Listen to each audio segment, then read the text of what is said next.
Bonjour à tous. Comme prévu, je vous fais le bilan de mon mois de janvier 2022 pour voir si j'ai réussi à tenir les objectifs que je m'étais fixés ou non à la fin de l'année 2021. Alors, ce mois de janvier a été marqué malheureusement par quelques imprévus. J'ai eu des tuiles au niveau de ma santé. Dans mon suivi de grossesse, j'ai dû faire des examens supplémentaires qui n'étaient pas prévus, que j'ai dû faire un petit peu à la dernière minute, donc dans chez des professionnels qui, ne faisaient pas le tiers payant. Heureusement, ça a été remboursé par la sécu, par ma mutuelle en grande partie en fin de mois. Mais c'est vrai que comme ces examens sont en plus arrivés assez tard dans le mois, j'avais peur que ça intervienne, le remboursement intervienne le mois d'après et d'être, pas dans le rouge parce qu'on s'en sort pour l'instant, mais de pas pouvoir épargner autant que j'en avais besoin pour mes travaux, et du coup dépasser, mes objectifs, complètement, d'être complètement, à la ramasse à cause de ces imprévus. Donc c'est ça aussi la vie, il y a des imprévus et notamment des imprévus de santé qui font que c'est pour ça qu'on essaye tous de gérer au mieux notre budget, je suppose. En tout cas les gens qui s'intéressent hem, au milieu YouTube, des gestions de budget, et des bilans financiers. Donc dans mes dépenses, ce mois-ci, j'ai eu, du coup, quand même des dépassements d'objectifs, malheureusement. J'en ris, il vaut mieux en rire, qu'en pleurer. J'ai notamment, au niveau du logement, dépensé plus que prévu. Donc dans mon logement, il y a l'énergie et bien sûr, vous savez tous que l'énergie au niveau de l'électricité, au niveau, du gaz, enfin à tous les niveaux en ce moment, c'est en train d'augmenter de partout. Donc j'avais essayé de prévoir une marge, mais en fait, c'était pas du tout réaliste. Donc ce que je fais maintenant, c'est quand je suis en télétravail, si ça m'arrive d'être toute seule à la maison, ben, je coupe mon chauffage. C'est un peu drastique, ça paraît peut-être un peu fou, mais bon, moi, je j'ai pas super froid quand je coupe le chauffage, je le mets genre à 15 et on va voir si ça a un impact ou pas. Sachant que la nuit, on le met pas non plus déjà, donc voilà, au bout d'un moment, normalement, les dépenses en chauffage devraient baisser si on met plus trop le chauffage.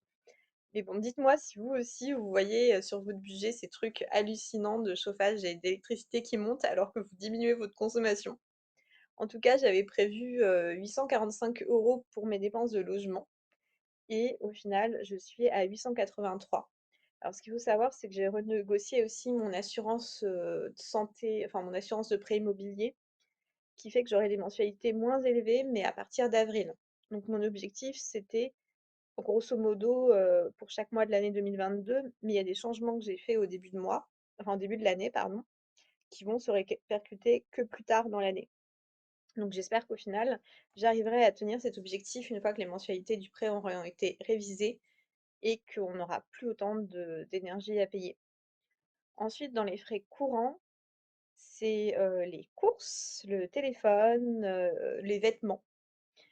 Là encore, on a explosé le budget, en partie parce que j'ai décidé d'investir dans les vêtements pour ma fille pour cet été. Au moment des soldes, j'ai acheté plein de choses dans l'idée que je ne lui achèterai presque plus rien, sauf si vraiment il y a un coup, de stress où il y a besoin d'un habit particulier.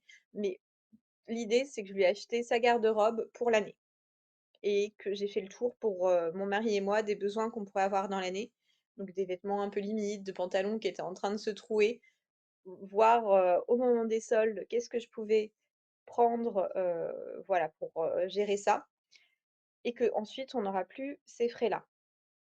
Donc parce que sinon j'ai baissé mon abonnement téléphonique, je l'ai réduit de moitié en passant au forfait, vous savez 5 € chez SFR, enfin je suis pas du tout de je suis pas sponsorisée par SFR, mais il y en a d'autres, guettez les moments de promo, enfin c'est assez intéressant si on veut, réduire son forfait, son montant, ou même sa facture internet. De passer d'un fournisseur à un autre, il faut un petit peu de courage, mais c'est plus facile pour, le téléphone par exemple, de faire ça que internet où on risque des coupures. Donc internet, moi j'ai prévu de le faire un peu plus tard quand je serai sûre que je pourrais être coupée si jamais il y a un problème, que je pourrais me passer d'internet, pour mon travail. Santé, ben, je vous l'ai dit, les grosses tuiles de santé. Au final, enfin, j'avais prévu 90 €, ce qui correspond plus ou moins à 2 consultations, mais 2 consultations, spécialistes. Mais en fait, j'en ai eu pour 678 € et je peux vous dire que quand on me les a demandés, en fait, après chaque examen, on me disait: «Bon, ça va coûter cher», mais on me disait pas trop combien. Quand on me disait: «Ah, c'est 250, ah, c'est 300». Ouf, du coup, je me suis dit: «Heureusement qu'on a une épargne qui a pas été encore ruinée par les travaux», parce que je sais pas, sinon j'aurais pas fait les examens en temps et en heure et ben, voilà.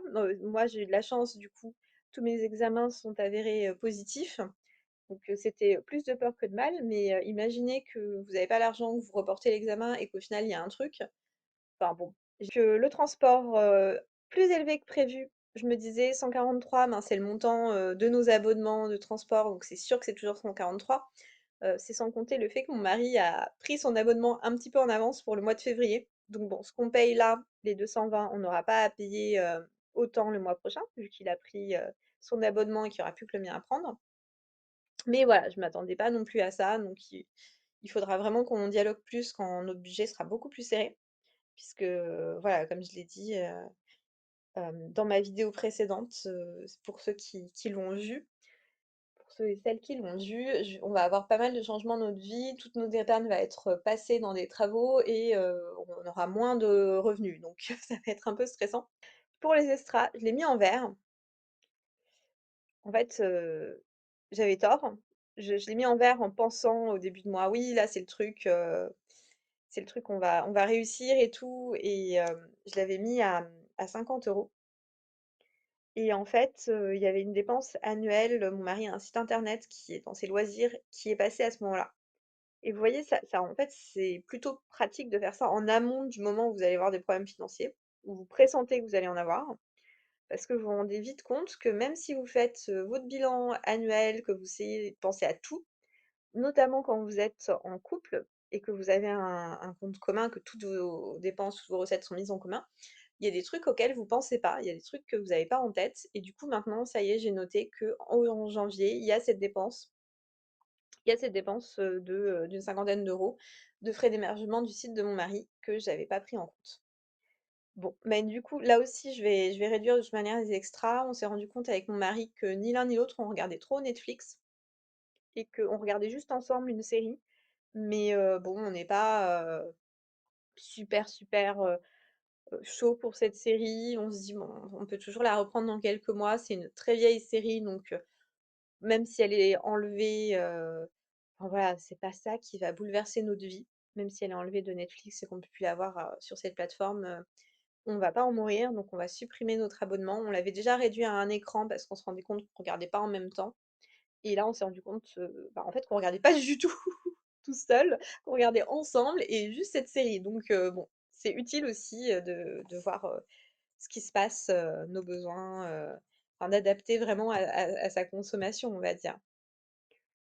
Donc dans les dépenses, j'ai aussi, des trucs qui sont moins dans mes marges de manœuvre, en fait, que je peux pas vraiment, bouger. Il y a une épargne programmée que je peux pas vraiment stopper facilement. Donc je pense que je pourrais la stopper peut-être dans quelques mois. Mais en tout cas, pour un an, j'ai 140 € qui part chaque mois. On dit qu'il faut d'abord se payer soi-même et c'est vrai que c'est une bonne règle. Après, c'est vrai que ça fait peur, quand on sait que son budget va se serrer. Donc il y a aussi les frais de garde et les impôts, j'ai tout groupé, donc 350 €. Ben, ça fait mal, mais mais on n'a pas le choix non plus, ça doit partir. Bientôt, on n'aura plus de frais de garde parce que notre fille va aller à l'école, donc on la récupérera après. Enfin, on n'aura plus, déjà la partie frais de garde, donc ça sera plutôt pas mal. Donc ensuite, du côté des rentrées, on a eu de la chance quand même d'avoir pas mal de rentrées ce mois-ci. On a eu des cadeaux de Noël de la part de la famille, en argent. Parce qu'ils savaient pas quoi nous offrir, on n'était pas, on n'avait pas de cadeau en tête, qu'on voulait particulièrement, donc en fait, ils nous ont donné, du liquide et au final, le tout cumulé, ben, ça fait quand même 300 €. Ensuite, on a eu un crédit d'impôt, pas du tout avec un O, bon, avec un O accent circonflexe plutôt qu'un O tréma. On a eu un crédit d'impôt parce qu'on a des frais de garde du coup. Donc, vous savez quand vous payez pour, une assistante maternelle, vous pouvez avoir, des aides en plus, donc des crédits d'impôt et on a aussi, un tout petit peu d'aide de la CAF, comme on est passé sous un certain seuil de revenus. On a eu les remboursements du coup de la sécu et la mutuelle qui sont arrivés, au bon moment et qui vous voyez, qui ont presque tout épongé mes dépenses de santé. Et puis on a eu nos salaires avec une prime exceptionnelle, de mon mari, qui lui a pas mal gonflé son salaire et ça, en fait, on s'y attendait pas. Son employeur lui avait pas dit qu'il recevrait une prime, donc ben, nous, on prend, on est content. À un moment, j'ai eu un peu peur que ça soit une erreur et qu'on nous le demande après, mais en fait, pas du tout. Donc on a eu, 1 900 € d'épargne, ce qui est génial par rapport à ce qu'épargnent les gens que je connais.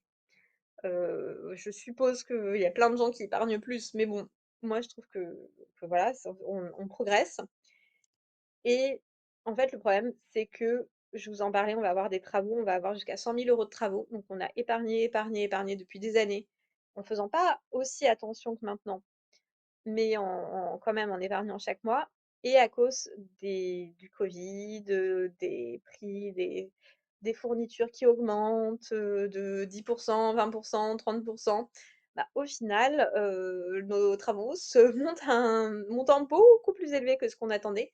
Sauf que ça fait des années qu'on vit un peu en mode camping, où on n'a pas d'eau chaude dans la cuisine, où on a genre, 20 litres d'eau chaude dans la salle de bain, qu'on est obligé de faire chauffer avant pour, un chauffe-eau électrique, vous savez, avec une toute petite capacité où on peut pas prendre, de douche d'affilée. Alors c'est bon pour la planète, on va dire, parce qu'on éteint le chauffe-eau après et on peut prendre une douche que de 5 minutes. Mais en fait, on aspire quand même à un tout petit peu plus de confort dans notre maison et surtout que là, je mets pas le chauffage, donc quand je dis que je mets le chauffage à 15, en fait, il fait 12 dans la maison, donc voilà, donc on y va quand même pour les travaux. Mais dans un contexte où on a découvert qu'en fait le contrat de mon mari allait se terminer et que, ben, on aurait besoin d'un crédit à la conso. On a essayé de faire des démarches, administratives pour avoir des crédits, spéciaux pour les travaux. Quand vous rénovez énergétiquement votre logement, vous pouvez en avoir, plusieurs. Mais en fait, comme on est aussi aidé par des aides, il faut pas que ça dépasse le montant du reste à charge, il faut qu'il y ait la notification et il faut que en fait c'est terrible en termes de gestion personnelle, de faire les trucs en temps et en heure, de pouvoir enfin, ça devient d'une telle complexité qu'en fait, à un moment, on a regardé combien nous coûtait le crédit à la conso et on s'est dit: «C'est terrible, ça coûte cher», mais en fait, là, on est sûr d'avoir l'argent en temps et en heure parce que sinon on se retrouvait à pas avoir l'argent au moment de payer les gens donc en fait, parce qu'il y a des trucs qui sont débloqués qu'après, en fait, que vous ayez fait les travaux, sauf que les gens, ils veulent être payés, au début, au milieu et pas juste, 3 mois après, vous voyez? Ce que moi je comprends, hein. Si mon employeur me payait juste 3 mois après, je serais pas, OK avec ça. Donc du coup, voilà un petit peu le contexte, pourquoi j'épargne autant, pourquoi je deviens un petit peu, vigilante sur mon budget. Alors que quand je vous dis que j'épargne, 1 900 € en fait, ben, ça paraît dément, je gagne ça. J'épargne, presque, enfin beaucoup plus que mon salaire quand j'ai commencé à travailler. Enfin, du coup, a priori, il y a pas de problème, mais en fait, quand on sait que tout l'argent qu'on épargne va passer dans des travaux et que même ça sera, limite, insuffisant, ben, c'est ce qui explique que je fais cette série de vidéos pour vous embarquer avec moi et pour voir si je me fracasse ou pas. Donc voilà, c'est ça j'espère que ça sera un happy end comme on dit, un dénouement heureux, et que je pourrai, au long de la route, vous montrer des astuces. Mais voilà, je ne promets rien. Et du coup, comme je l'ai dit, les premières actions que j'ai mis en œuvre, c'est, réduire mon forfait téléphonique, regarder comment je pourrais réduire mon forfait internet, essayer de renégocier mon prêt immobilier, essayer de trouver des méthodes de financement, alternatives qui allaient, mais en fait, pour moi ça n'allait pas. Renégocier l'assurance de mon prêt immobilier. Qu'est-ce que j'ai regardé? Quels abonnements je pouvais couper? Qu'est-ce qui relevait vraiment de l'indispensable ou pas? J'avais quelques abonnements loisirs que j'ai coupés, plus de magazines, bientôt plus de Netflix. Le budget alimentation, j'en ai pas parlé dans les frais, courants, mais en fait, ils ont beaucoup baissé. Du coup, on a quand même, diminué d'un tiers environ nos frais, de courses, juste en privilégiant d'autres aliments et toujours en essayant quand même d'avoir une certaine qualité.